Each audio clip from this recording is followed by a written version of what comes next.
Et bonjour tout le monde, allez, c'est parti pour les finales de conférence du collège football. Allez, ça va être un super week-end.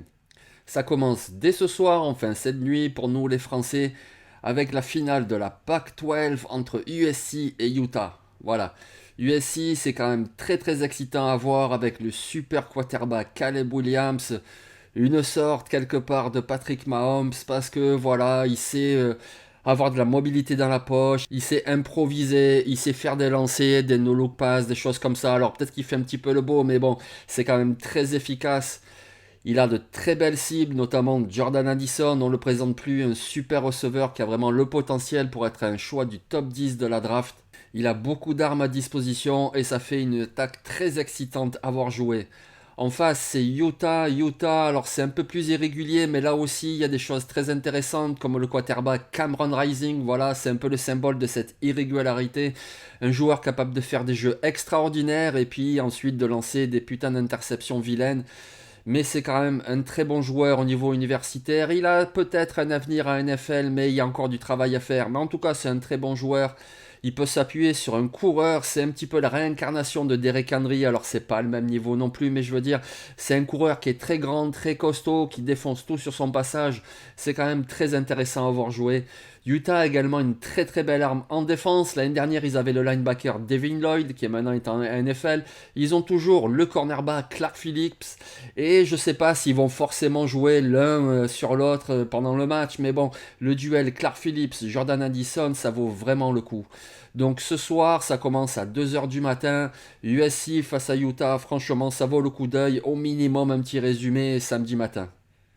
Samedi à 18 h, c'est la finale de la Big 12 entre Kansas State et TCU. Là aussi, un match très intéressant. Est-ce que TCU va réussir à rester invaincu? Parce que c'est vraiment la condition sine qua non pour qu'ils aient une chance d'aller en playoff, d'être dans le dernier carré.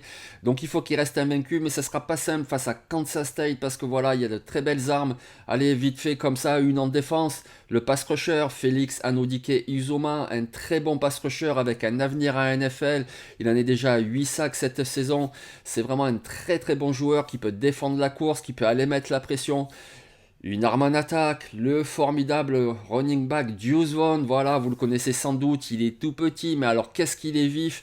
Et c'est une double menace offensive parce que il peut gagner des yards ou inscrire des touchdowns au sol, mais également en réception, il a de très bonnes mains. Donc c'est vraiment un super joueur. Donc TCU n'aura pas la tâche facile face à Kansas State. Ça devrait être un très très bon match à mon avis, très explosif. TCU, vous les connaissez, le quarterback Max Duggan qui allonge pour le receveur Quentin Johnston. Voilà, il y a vraiment beaucoup d'armes. Il y a le running back Kendre Miller, c'est très fun à voir jouer. Ça devrait être un match très ouvert avec beaucoup, je pense, de changements de lead, etc. Ça devrait être très intéressant. Et donc, le premier enjeu, c'est évidemment le titre en conférence Big 12, mais pour TCU, il y a vraiment ce petit truc en plus qui peut-être va leur donner un supplément d'âme, c'est vraiment rester invaincu pour pouvoir ensuite jouer les playoffs universitaires.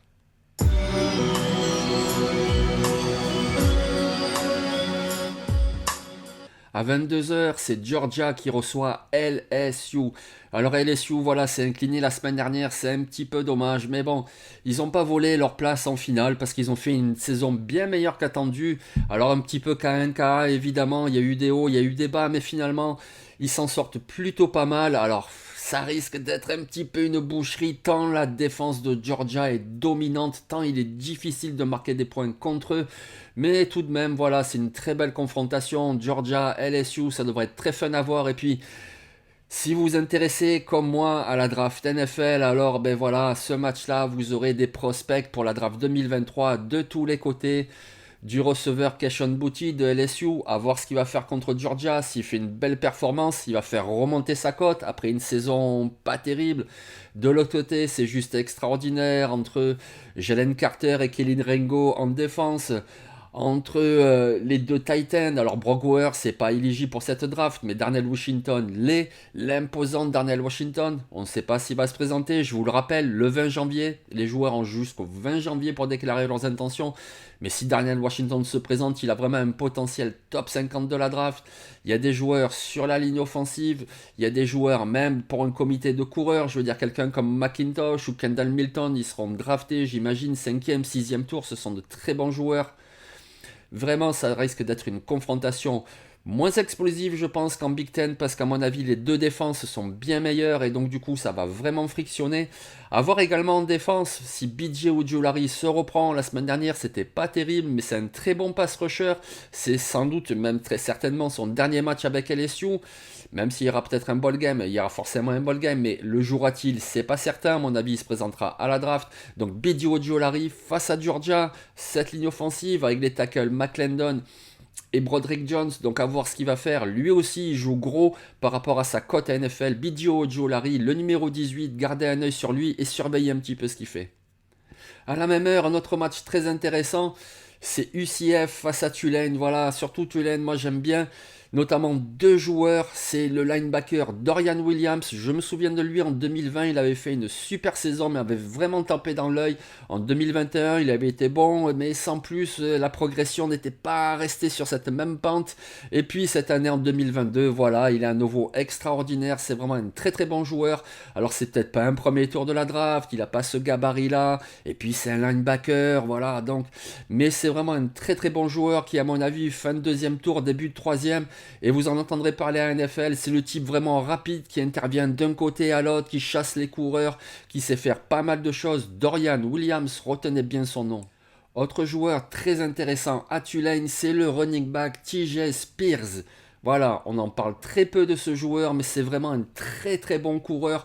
Vraiment, gardez un œil sur lui et à mon avis, vous en entendrez parler lors du draft process. Alors, il est redshirt sophomore, peut-être qu'il retournera à l'université de Tulane, mais bon, vu la saison qu'il fait, ça m'étonnerait pas qu'il se présente à la draft et c'est vraiment un très très bon coureur. Alors, ok, la QV cette année en 2023, elle sera extraordinaire avec tous les Bijan Robinson, les Jahmyr Gibbs, les Tank Bixby, les Chase Brown, etc. Donc, ce sera difficile pour lui de trouver une place avant le quatrième, le cinquième tour. Mais voilà, vous en entendrez parler en NFL, il sera dans un comité, ce TJ Spears, il est vraiment très très bon. En face, pour cette finale de la conférence AAC, ben c'est UCF, c'est Central Florida. C'est intéressant, avec un quarterback qui court beaucoup, John Reese Plumlee, l'ancien Dolmis. Il y a un receveur que j'aime beaucoup, il s'appelle Javon Baker. Pour moi, Tulane est vraiment le favori, mais bon, UCF a vraiment toutes ses chances. C'est à la même heure que Georgia LSU, donc je le souhaite pas pour LSU et ses fans, mais si jamais ce match-là tourne à la boucherie, eh ben écoutez, vous zappez, vous basculez sur Tulane UCF et ça devrait être très intéressant. À la même heure, il y a également Fresno State Boise State pour la conférence Mountain West et également la finale de la Sun Belt entre Coastal Carolina et Troy. Voilà, Coastal Carolina, il y a un quarterback très intéressant, il s'appelle Grayson McCall, c'est quelqu'un qui fait très peu d'erreurs, qui joue très juste, qui à mon avis pourrait être drafté en NFL, alors peut-être pas forcément avec l'idée d'en faire un titulaire tout de suite, je pense pas, mais par contre avoir un backup de cette fiabilité-là, c'est très intéressant, et puis après, avec le développement, sait-on jamais, Grayson McCall, voilà, personne n'en parle, mais écoutez, c'est vraiment un bon quarterback.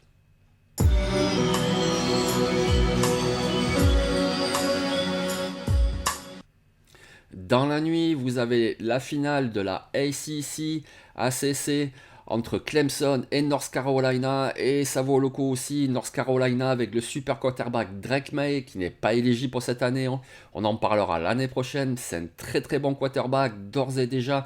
Et en face, c'est Clemson avec, voilà, vous le connaissez, toutes les armes en défense. Les Trenton Simpson, les Miles Murphy, les Brian Breezy, les Mukuba, le safety. Ça peut être très intéressant en attaque, évidemment. Il y a le super coureur Will Shipley. Clemson est favori, forcément. Clemson a beaucoup plus d'armes, je trouve, mais bon, sait-on jamais. Avec ce système offensif qui attaque de tous les côtés et ce Drake May, ça pourrait faire un très très beau match. Mais à la même heure, il y a également la finale de la Big Ten et ça devrait être très intéressant entre Michigan qui donc a explosé Ohio State avec cette attaque au sol, privé pourtant de Blake Corum. On ne sait pas s'il sera là ce samedi, je l'espère parce que c'est un joueur fantastique, mais même sans lui, ils ont montré que ça pouvait aller. Avec un autre coureur, Donovan Edwards, avec le receveur, Cornelius Johnson, et puis ce super quarterback, Gigi McCarthy, qui est vraiment très intéressant derrière une ligne offensive. C'est depuis le début de la saison, je vous en parle du centre Oluwatimi et du roi de garde, Zach Zinter, le garde droit, le numéro 65. Voilà, ce sont deux très bons joueurs et cette ligne, elle est fantastique. En défense, c'est la défense numéro un du pays, voilà. Devant, vous avez Chris Jenkins, vous avez Mike Morris, vous avez le super formidable Mazzy Smith. Mazzy Smith, au defensive tackle, c'est un cube, voilà, un cube, mais alors un cube pénétrant. C'est incroyable comment il est athlétique et avec son gabarit là, ses épaules hyper larges. C'est un très bon joueur qui a un avenir en NFL. Ils ont une bonne secondary, ils ont des linebackers, ils ont tout ce qu'il faut, donc ça va être très très dur pour Purdue. Mais Purdue, voilà, il y a un très très bon receveur, il s'appelle Charlie Jones, c'est le type de receveur qui paye pas de mine, il est pas très grand, c'est pas le plus rapide, le plus athlétique, le plus... Mais alors qu'est-ce qu'il court bien ses tracés, qu'est-ce qu'il est fiable, qu'est-ce qu'il est précis, c'est un très bon joueur. Alors ah oui, a priori c'est vraiment déséquilibré, Michigan devrait s'imposer tranquillement, mais c'est du football, donc écoutez, sait-on jamais, ça devrait être un beau match, je pense, je l'espère. La finale de la conférence Big Ten, Purdue, c'est un peu une surprise, hein. On s'entendait quand même tout d'un plus avant la saison à Iowa ou à Wisconsin, voire à Minnesota. Eh ben non, c'est Purdue, ils n'ont pas volé leur place du tout, ils ont des éléments en défense, ils ont ce super Charlie Jones pour le quarterback O'Donnell, donc ça pourrait être pas mal du tout. Mais Michigan en face, attention. Et Michigan, un peu comme TCU, ils doivent absolument gagner ce match pour vraiment solidifier leur place pour les playoffs. Donc voilà, c'est encore un très très bon week-end de football universitaire qui commence donc dès ce soir avec Utah USC. Ensuite il y a samedi et puis dimanche il y a la NFL. Écoutez, c'est vraiment un super week-end. Allez, ciao tout le monde. Profitez bien.